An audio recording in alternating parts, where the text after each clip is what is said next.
Assalamualaikum warahmatullahi wabarakatuh. Balik lagi ya di channel Sanjaya Gun Shop. Dan kali ini sedikit berbeda buat konsep videonya. Saya bakal membahas salah satu masalah yang sering terjadi, terutama di senapan yang kita gunakan. Oke, kali ini kita mau bahas tentang kenapa laras ngacak. Oke, ini sering banget terjadi ya, terutama kalau senapan baru. Itu nanti beberapa masalahnya itu bakalan kita jabarin di sini dan bakal saya kasih solusinya. Oke, yang pertama biasanya kejadiannya kayak gini. Sasaran ya. Ini titik sasarannya kita. Yang pertama itu kenanya di sini. Yang kedua di sini. Yang ketiga bisa saja di sini, atau yang keempat bisa di sini. Semuanya sudah disetting. Untuk anginnya, tekanan anginnya sudah, setelan powernya sudah, dan masih terjadi seperti ini. Itu bisa disebut dengan laras ngacak. Yang pertama, laras ngacak itu biasa saja terjadi karena satu, laras kotor. Dalam larasnya itu kotor ya. Yang pertama itu bisa saja karena larasnya itu berkarat, karena sudah lama tidak digunakan. Atau yang kedua bisa saja karena bekas bubutannya ya. Dalam larasnya itu ada bekas bubutannya. Contohnya kayak gini, tak gambarkan ya. Ini laras ya. Nah, ada bubutannya kecil gini. Nah, contoh. Bisa saja seperti ini ya. Ini sangat berpengaruh. Nanti bisa saja ketika mimis itu mau keluar, bisa saja terjadi turbulensi dan akhirnya mimisnya itu nanti jadi goyang kayak gini. Nah, bisa saja seperti itu. Oke. Sponsor dulu ya, bosku lewat. Oke, lanjut ya. Yang kedua, bisa saja karena kita itu saking lamanya nggak ngebersihin laras, jadi debu-debunya itu masuk di sini. Nah, solusinya, masalah yang pertama, laras kotor ini kita harus membersihkan secara berkala. Jadi setiap debu atau kotoran yang lainnya itu jadi bersih, laras itu jadi sehat. Oke ya.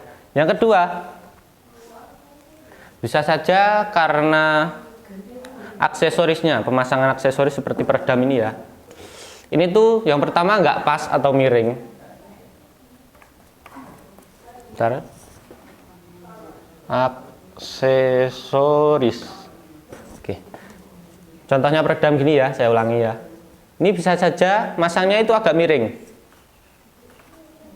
Atau yang kedua, bisa saja dratnya, drat ini ya. Nah, drat ininya itu miring atau bengkok sedikit. Gini ya kan, dratnya kan gini kan. Seret. Ini larasnya. Ini putaran buat taruh peredamnya.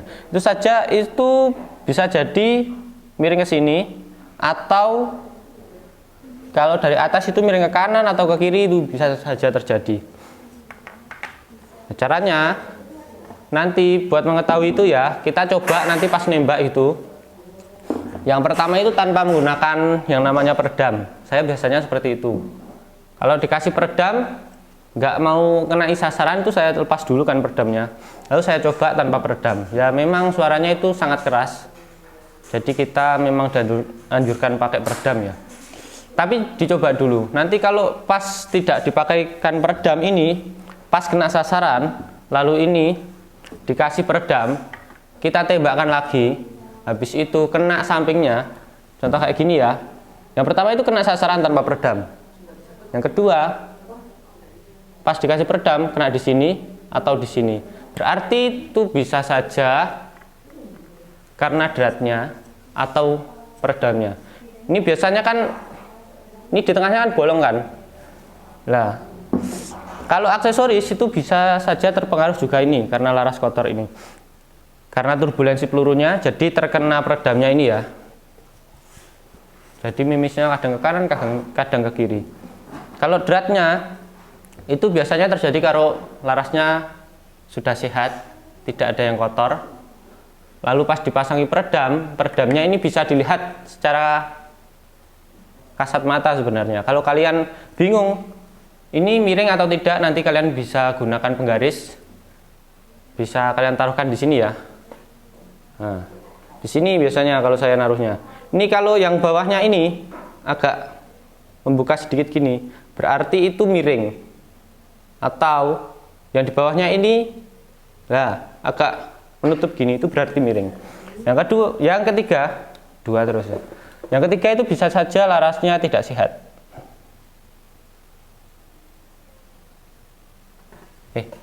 Ulangi. Yang ketiga itu bisa saja karena mimis.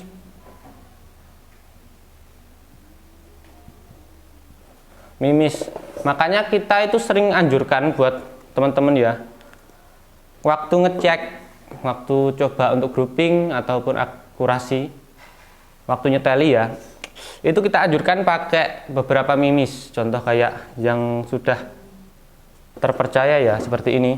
Saya bingung nih bacanya, gini ya. Nah ini HN Barakuda ataupun Rival,